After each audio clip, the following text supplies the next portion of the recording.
Hi guys, and welcome to another episode of Kabir Considers. In this video, I'm going to react to the 10 best very small towns in America. Now, I wonder what qualifies for a very small town. I'm guessing it's got to be populations of maybe less than 5,000, something like that. Maybe even less than that, honestly. Maybe like a couple of thousand, which is insanely small. And I'm guessing you're going to need, to qualify as a town, you need what? Maybe a post office, a town hall, what else? Maybe, I don't know, but there's got to be certain key infrastructure that you need to qualify as a very small town, or just a town in general. This video is by World according to Briggs. Is it Briggs or Griggs? Briggs. Love this guy's channel. He's probably the best at doing these types of videos, so I'm sure we're gonna have a lot of fun watching this one. Let's do it. Hey, welcome back everyone, it's time for another list. Today I thought we would go small, really small. We're gonna take a look at 10 of the best, very small towns with a population of under 1,000. You know, the real America. This is where you find the roots and the history of this great country, on the back roads and the blue highways. Now, there's no real way statistically or with reports to figure out which one goes where and which are the best. A few I've been to, a few I've read about, and a few I know people that are from that town, or at least from the area. So here's my top 10 best really small towns in America. All right. Number 10, Harper's Ferry, West Virginia. Thomas Jefferson visited Harper's Ferry in 1783 and said it to be perhaps one of the most stupendous scenes in nature. Other than the fact the word stupendous has always sounded made up to me, this West Virginia town is surrounded by the Blue Ridge Mountains and is where the Potomac and Shenandoah rivers meet. It has such natural beauty that most of the town is now part of the National Park Service. This place is breathtaking. They only have about 300 residents, all of which have seemed to have avoided the overuse of painkillers. Good job, Harper's Ferry. To be fair, having that much natural beauty around would do so much good for you and your mental well-being. Just seeing all the nature and the clean air. Oh man, that'd be great. Number 9, Wallace, Idaho. Wallace is a small town in the Panhandle section of Idaho. They hold the distinction of being the only city in Idaho to vote for Hillary Clinton in the last election. I'm totally kidding. I looked up the voting stats, and from what I gather, it may actually be illegal to vote Democrat in this town, which is fine. Wallace was founded in 1884 and hasn't gotten much bigger since then, and that's what makes this place beautiful. They only have about 750 residents, and from what I've experienced, they all seem to be very kind and down-to-earth people. What makes this place even more amazing is the scenery around Wallace. Yeah, that's it's the type of landscape that makes you want to go sit up on a hillside and just watch the world for a bit. If you do go to Wallace, try the City Limits pub. Tell them Big Jim and the Twins sent you. Just kidding, don't tell them that. That's just something I told the bartender when I was drunk there like 2 years ago. When you're from a town that small, if you're a young person, like looking to meet someone and get in a relationship, the chances of that have got to be quite small, right? Because the pool of young people is going to be really tiny. So you don't really have many options unless you leave that town and go to somewhere bigger, like a bigger city. I find stuff like that really interesting. You basically have like maybe 5 or 10 people to choose from. Number 8, Makanda, Illinois. Makanda is a town in Jackson County, Illinois. This one is actually considered a village, but we're going to call it a town. The community of Makanda began with the building of a boarding house and construction camp for the Illinois Central Railroad back in the day. And we all know what happens when a small town has a train going through it. That's right, a hobo problem. One time they had this hobo making his way through town. The sheriff tried to usher him out of town. Well, it turns out the hobo was a Vietnam vet and didn't take kindly to this, so he beat up a bunch of the sheriffs, stole a motorcycle, went into the woods, and at some point got a hold of a rocket launcher. Oh my God. Wait, forget that. That never happened. That was actually, I think, the plot of the first Rambo movie. But anyway... They did have big crowds. I've never seen any of the Rambo movies. I really need to watch them. They're like classics, aren't they? Is that Sylvester Stallone's most well-known role, or Rocky? It's got to be Rocky. During last summer's eclipse, which that was kind of cool. And this place was like dead center. for the eclipse. If you weren't in Oregon, this was one of the places right along the line. It started in Oregon in the United States and went down through Illinois and a bunch of other. It was really cool. The town has a population of about 550 people, and they have several weird festivals every year, including one that celebrates turkey vultures. What? Turkey vultures. But hey, it's a really nice town. Yeah, that's the thing with a lot of these towns. You're going to find quite quirky individuals, right? Because they're cut off from, like the big city life and stuff. So they get to kind of just be themselves, right? Number 7. Bell Buckle, Tennessee. Bell Buckle is a town in Bedford County, Tennessee. Bell Buckle downtown is listed in the National Register as a historic location. The town was settled in the early 1800s and became incorporated in 1850, due in part to becoming a rail hub between Chattanooga and Nashville. Since this place has been around a while, it has some historic things here. There's actually even a bandstand in the middle of town, so you can go there and play music, like some 1950s musical. This place is an antique lover's heaven, and everyone loves to watch the train roll by, like they've got to have something else to do, but this seems to be something that people like to sit and watch. Not into trains, but I know there are some of you out there that love trains. What's that? Popcorn? Yeah, it looks like popcorn. This may be the place for you. Oh, and they have a moon pie and RC Cola festival. I didn't even know RC Cola was around anymore. That's cool. Don't bring your kids. There's too many antiques. They get in the way. But it's definitely a place to visit. And I love kids. Just don't bring them. They're going to break some shit. What's a moon pie? I've heard that before. I heard it in The Simpsons. Like Bart goes over to clean this old lady's house and he's expecting like $50 so he can buy like Radioactive Man #1, and she gives him like a slice of moon pie and 2 pennies. Oh man. Number 6, Union, Connecticut. Union is a town of just under 700 residents, and a few ghostly ones too. That's according to legend. The town's graveyard is supposedly haunted by a number of spirits that draws a modest amount of ghost tourism. Union is also home of Traveler Food and Books, a restaurant that gives patrons free books with their meals. With over 40,000 acres of forest land in and around the town, and a major interstate going through it, Union is known for outdoor recreation. Things like hunting, fishing, hiking, camping, and apparently fornicating in the woods. That last one is some information I got from a guy that grew up in the area. He said that's what you did during the summer. I'm going camping with my friends. And then some girl would say, I'm going camping with my friends. And they'd all go camping because everyone does this around here. Then you end up having sex in the woods just outside of Union, Connecticut. Hey. Good times. My kind of party.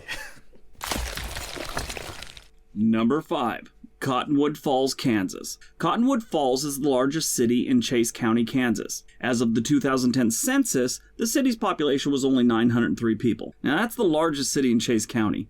I guess not many people want to live in Chase County. I wouldn't mind. I like it, mainly because Comcast isn't in Chase County, and that's a good thing. Now, not a lot of people associate the prairie or grassland with nature hikes, or nature for that matter. Most of us see it as a place you farm. Oh, you're right, but you're also a little bit wrong. The prairie and grasslands are naturally beautiful. Now check out Chase State Fishing Lake. It could easily be a screensaver. Easily. You go there. This place is beautiful. Creeks that are just trickling into the lake, geese, ducks, whatever. This town is what we thought this whole country was going to be after World War II. This place is straight out of the Andy Griffith Show. This is the Google Street View from the courthouse down Broadway, which is the not much going on though, really. Not much. Main commercial street in Cottonwood Falls. Now here's the other direction, and that's the courthouse. Wow. America. Not much. Very quiet place, eh? Number 4, Augusta, Montana. With under 400 year-round residents, Augusta is almost like stepping back into the Old West. Known as the last original cow town in the West, this is a tiny community full of farmers, ranchers, nature types, friendly people, and a few city slickers that nobody likes. Well, I don't really know if that's true, but it sounds like it should be. Slickers. This is like an Old West town with cars. If you like a town with that whole Western flavor, try Augusta. In Augusta, you have access to 1 million acres of unspoiled, rugged, high country land. 1 million acres. There are 10 lakes ranging from 6 to 25 miles away from town. Great fishing streams. I did notice in the news of Augusta that they had a lot of hunting and fishing related crimes. It blows my mind that, America, you can go to somewhere like I don't know, Times Square in New York, where it's super like modern and stuff like that, busy, people everywhere, densely populated.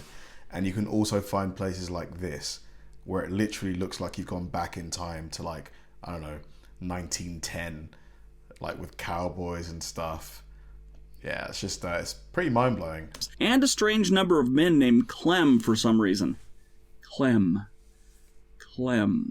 That's a weird name. Clem. Very weird name. Clem.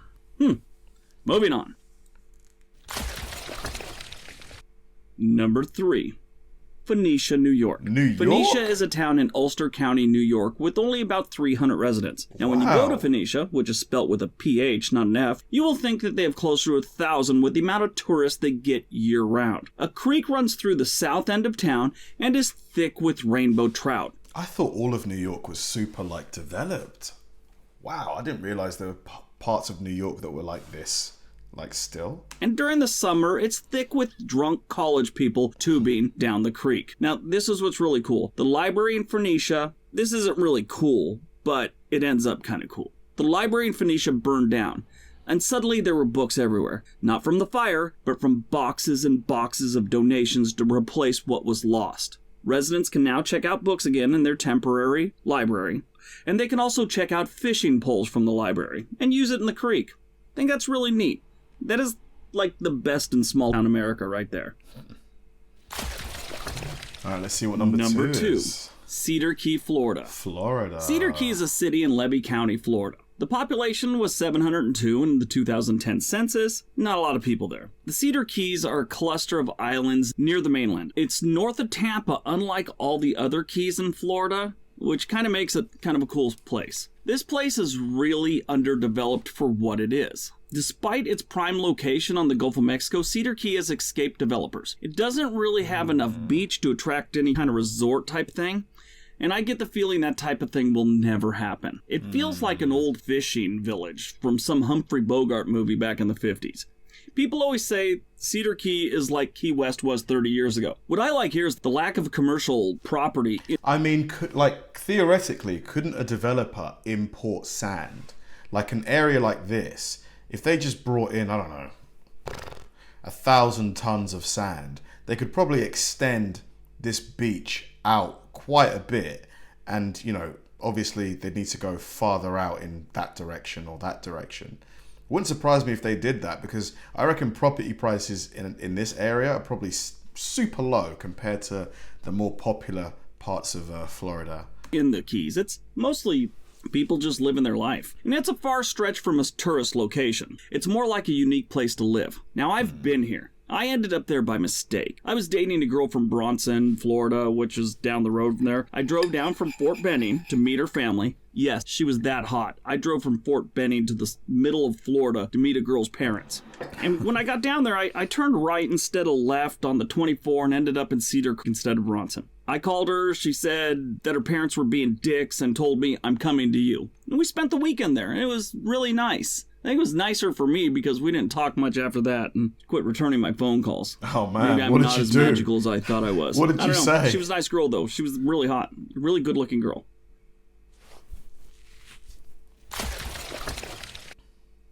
And number 1, Leapers Fork, Tennessee. Leapers Fork is a rural town in Williamson County, Tennessee, and it has a Jack Daniels is from Tennessee, isn't it?